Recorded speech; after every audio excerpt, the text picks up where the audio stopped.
Today, I've come to Guangzhou, which is an open city connecting China and the world, as well as an innovative highland supporting the development of Guangdong, Hong Kong, Macau, Greater Bay Area. Innovation is a buzzword in China today. From the crisscrossing high-speed railway network to medical breakthroughs in life-saving technology, you can see innovation achievements everywhere. One may ask, what is the secret behind this innovation power? Well, this time I'll visit the Guangzhou branch library of China National Archives of Publications and Culture to explore the reasons for the continuous innovation and development of Chinese civilization with my new friend, Mr. Yu Pinhai, founder of Hong Kong 01 and chairman of the board of directors of the Institute of New Structural Economics at Peking University.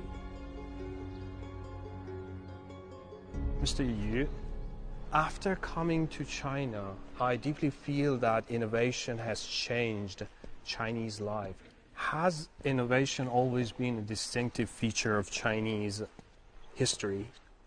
We Chinese always treasure the importance of innovation and changes.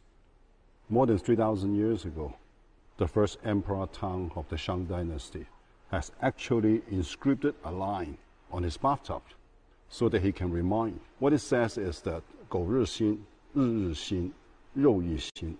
What it really means is that if you can do improvement a day, why don't you do that every day so that you can improve upon what you have already achieved in the past? In the classic of poetry, there's also a part that says the Zhou dynasty may be an old state, but its mission is to continuously improve and stays new. So our ancestors really focus on innovation and changes and keep reforming ourselves all the time.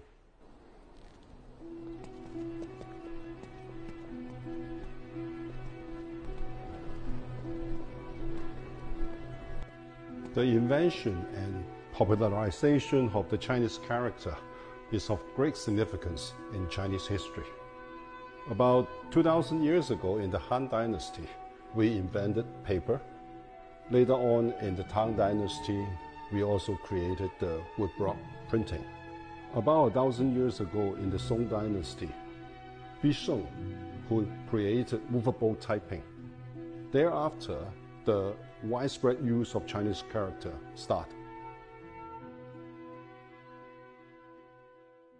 I studied in the Canadian University in late 70s. I attempted to publish a community newspaper in Chinese, but the local printing house cannot do anything for me because they don't have the similar kind of typesetting.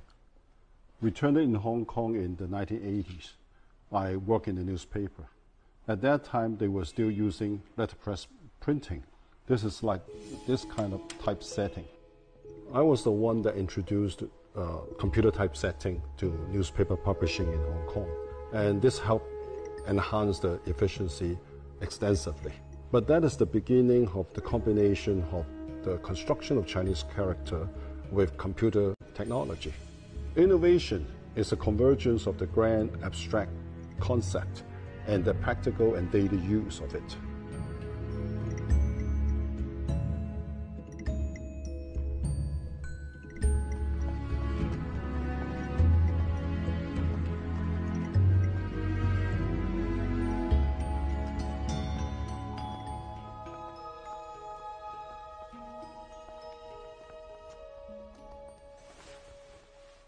When we are talking about innovation, it's not just about scientific or technological innovation. I mean, you can feel the spirit of innovation all along China's development.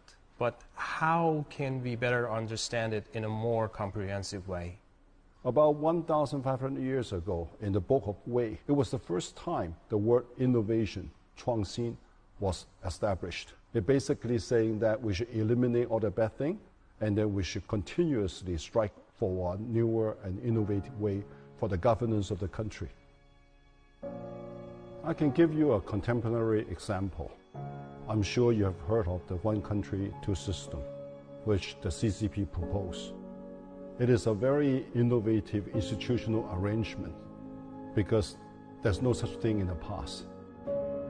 Hong Kong and Macau can be returned to the motherland and without changing the system it has been adopted in the past.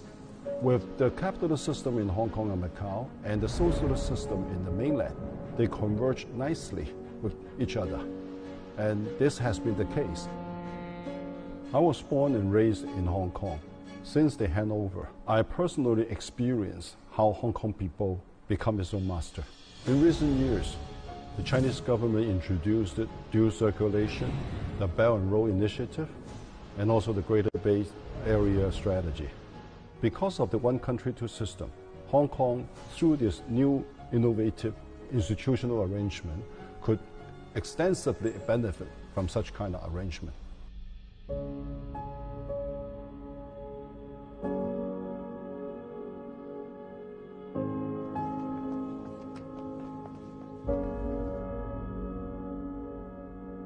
Just along the way, we've seen the development of China. What do you think is the most important impact of innovation of Chinese civilization on China's development path today?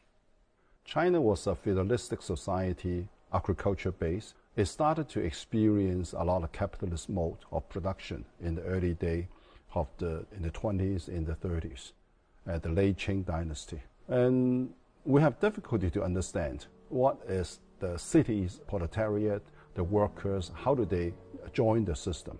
We understand the peasants much more. So through this process, we find out that Marxism gives us a lot of new guidance on how to develop the country. But through this experience in the last 40, 50 years, we also find out historical tradition, the fine tradition of Chinese culture, plays a very important role, not only because the two ideas, the Chinese tradition thinking and also the Marxist thinking, they have a lot of areas are in common. Not only that, they very much fit into the society, into our history. Now we understand it through the combination of this tradition and Marxism, the Marxism with Chinese characteristic. And I believe this is one of the greatest innovative work that modern China has achieved. Only when this innovation occurs that China can become a modern China. And this is what is happening today. We see the impact of it on China right now, and it's carrying on. What it brings to the world? I think we need to understand it in a way that every country, every nation will have its own path to move forward. We can learn from others, but we cannot copy it. For example, in the West, they have experienced a lot of difficulties with financial trouble. They have a lot of difficulty with geopolitical conflict. Why? I think because their way of managing its country is becoming outdated.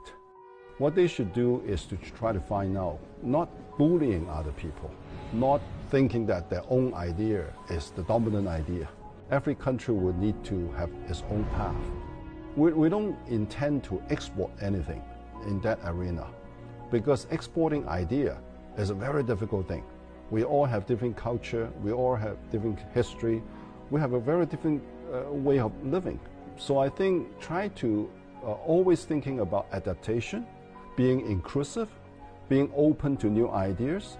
I think everybody knows how to be innovative, as long as you don't trap yourself in dogma, trap yourself in certain imported thinking without making any changes to it.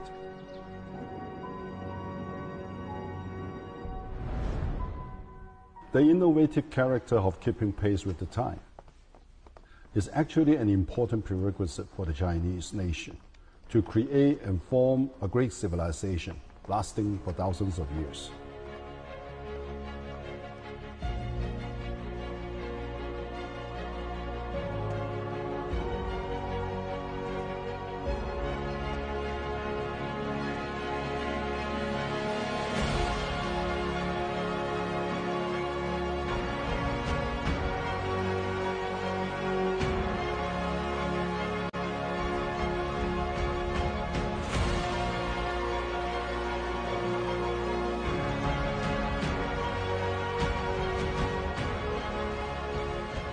The world today is undergoing constant reforms, and China is at the forefront of this trend.